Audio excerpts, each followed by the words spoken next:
But, starting internally, when you look at this lineup, the Julius, RJ, Mitch, you had an article that came out, I think it was last week with The Athletic, that spoke on the fact that, yes, the Knicks do need improvements in shooting. They do need additional pieces, but there's still some clunkiness in that starting five that I think still inhibits Brunson. I think it also hurts Julius Randle. And they've got to figure that part out first, man. They've got to figure that out because I don't think it'll improve from a Randle standpoint with him holding on to the ball so much and Mitch being there, RJ being there. That offense, it's clunky, man. I agree. And it's crazy that we're talking about it that way after they just finished third in points per possession, or tied for third in points per possession during the regular season.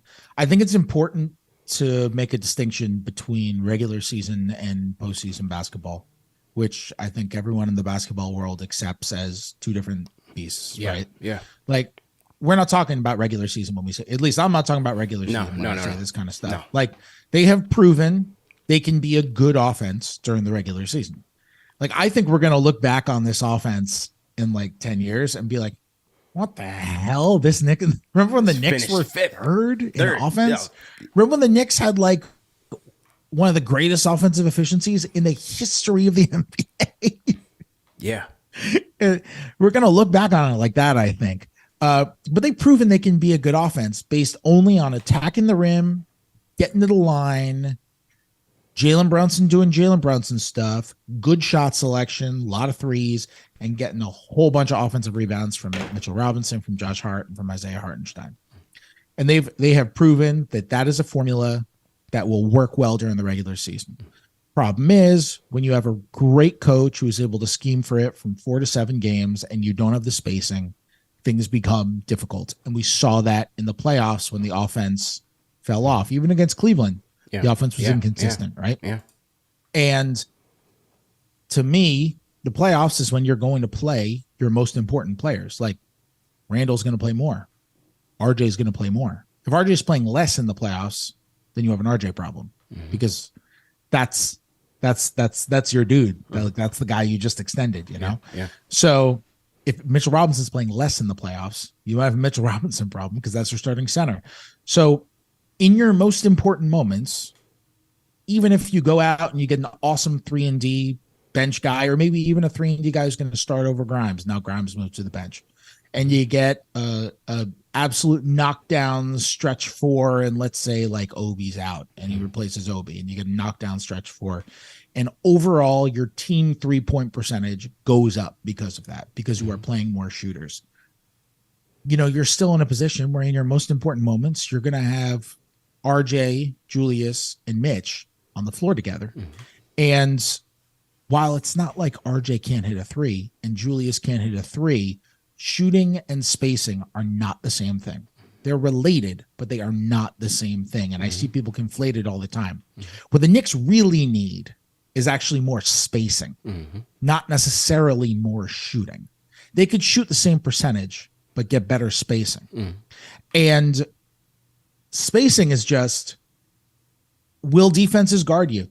And sometimes there are dudes who shoot 33%, but defenses always guard them. You got to respect them.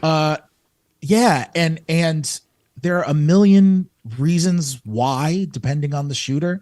Sometimes if it's just like, if it's a great player, you don't want to get beat by a great player. Yeah. Like, I remember there's a stat called gravity, which is exactly what it sounds like. And I remember years ago, this might have been 10 years ago, Tom Haberstroh wrote about that stat when he was at ESPN. And it might have been a Second Spectrum stat at the time. I don't even know if it was Second Spectrum, because I don't think the league was using Second Spectrum back then. It was probably somebody else. But Haberstroh wrote about it. And do you know who, the season that he did it was probably 10 years ago. Do you know who led the league in gravity? Which is just basically when a guy is on the 3-point arc, saying 10 years ago? Them. 10 years ago? It was like 10 years ago. Ray Allen? See, that's a great guess. One of the greatest 3-point shooters of all time. Yeah. The answer is Dwayne Wade. Interesting. Couldn't hit a three. Yeah. Never yeah. took threes. Couldn't hit threes. But he's Dwayne freaking Wade. So nobody wanted to leave him open. Dwayne Wade was an elite floor spacer, even though he couldn't hit threes. Yeah. And there are some guys who shoot 33%, but they're like European white dudes with great form. So everybody thinks that they're good shooters. Right. And just won't leave him open. And the thing with Julius is Julius can take 9.5 threes a game and shoot 34%, which is totally respectable. And there are times and certain teams that are going to guard him.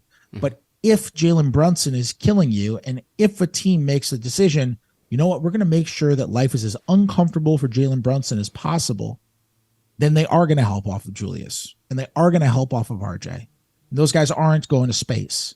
And that's kind of the problem with the infrastructure right now, where you kind of have to choose, do we want to keep these guys together and deal with the spacing problems and figure out how to fix all the other problems, not problems, but how to improve in various other ways to make up for this one issue, because no team is flawless.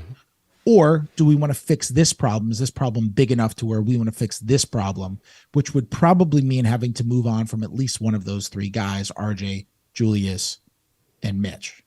Yeah, it's so interesting, man, because as I always wondered, after watching this offense in the regular season and them posting a top 5 offense in the league, but in the way that they did it, I had always wondered if it was translatable to the playoffs, because they don't move the ball well. They didn't finish it with a top 10 effective field goal percentage. They don't shoot the ball as efficient. A lot of it in the regular season was relying upon Jalen and Julius operating in isolation.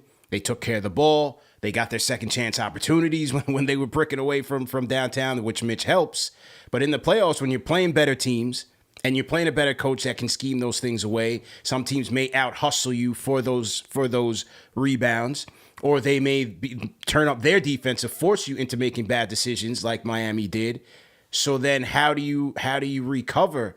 And so, I'm looking at it, from a tip standpoint as well, from an X's and O's standpoint, and just thinking like, is this the right scheme for the personnel, or do they need better decision makers in this offense? Because they become too easy to defend.